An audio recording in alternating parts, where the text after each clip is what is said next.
for having me. It's great to see all of you and a lot of my friends from WIC, Lactation League, the Milk Bank. Super exciting. Thank you for this opportunity. Yeah, so I started my interest in lactation, like other speakers have shared, after the birth of my first baby. I have bachelor's and master's degrees in science fields, but not medically related. And so I was kind of planning a different type of career.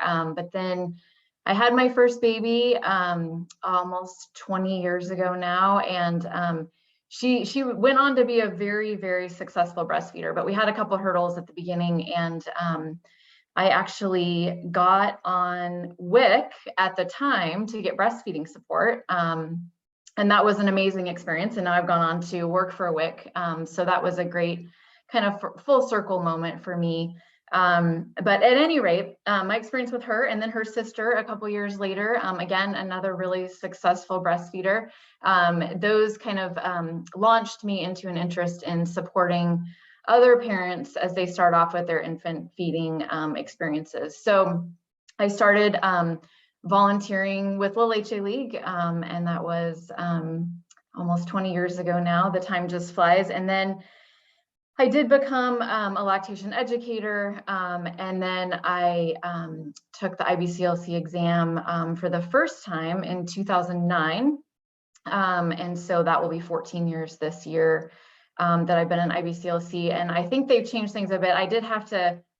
I've recertified a couple of times now, including once by exam. So I think that might have changed as well for all of you. I'm hopeful because studying at that 10-year mark again was basically like just the stress all over again. Even though you've been working in the field, I think you just put a lot of pressure on yourself to take that exam again. So Dixie and Michelle are the experts on what the current status of all of that is. But at any rate, I have been for 13 years, 14 years later this year, the lactation consultant and breastfeeding peer counseling coordinator at Clackamas County WIC. So Veronica shared a little bit about her experience working at Multnomah County WIC. And then I know Shelby is a peer, she said in the notes that she's a peer counselor at a different WIC agency. So tonight we have representation from 3 of the 5 WIC agencies in Oregon that have a breastfeeding peer counseling program, which is super cool. And so the 5 agencies all have special funding to provide kind of an extra boost of breastfeeding support at their WIC agency. And so those programs are led by an IBCLC, and then depending on the overall caseload of the WIC agency, they have like a subset of that caseload that is on their breastfeeding peer counseling caseload. So again, the program is led by an IBCLC, and then the program, depending on their funding and their size, staffs the rest of the program with breastfeeding peer counselors, of which Shelby mentioned that she is one of those. So that's super cool to have her here as well. So I've been coordinating that program. We're headquartered out of Oregon City at Clackamas County, and it's been an amazing experience. I'm so thankful for that role, starting back when I was a mom with a newborn on WIC back in the day myself, through now having been doing this job for many years. It's just an amazing opportunity. I'm so thankful to have been able to serve so many families. So I think a little bit in the day in the life of what we do at WIC. Veronica shared a bit about WIC, what type of a program we are. In Clackamas County, her caseload in Multnomah County is huge. Ours is more around 5,000 participants in a year. And then our breastfeeding peer counseling caseload is a fraction of that, and it's usually around 250 participants.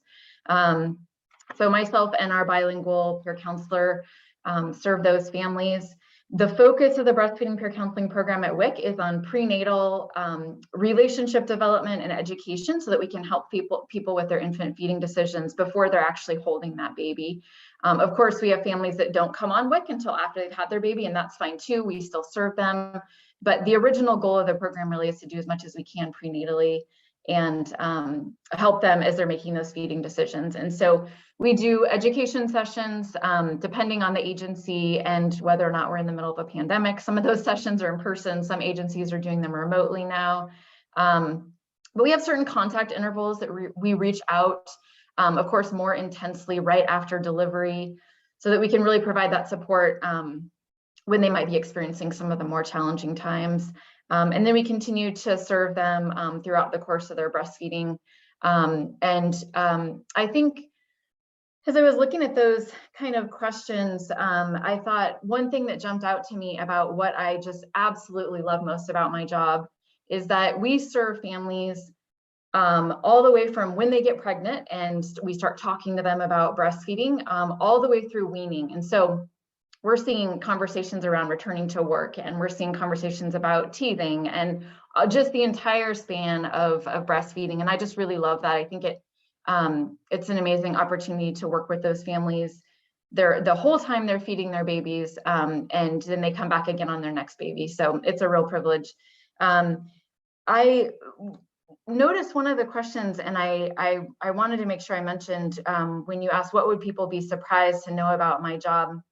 And I wanted to say, I think that the medical side of our training as IBCLCs is so important. But I also wanted to say that I think a big part of what we end up doing is becoming cheerleaders.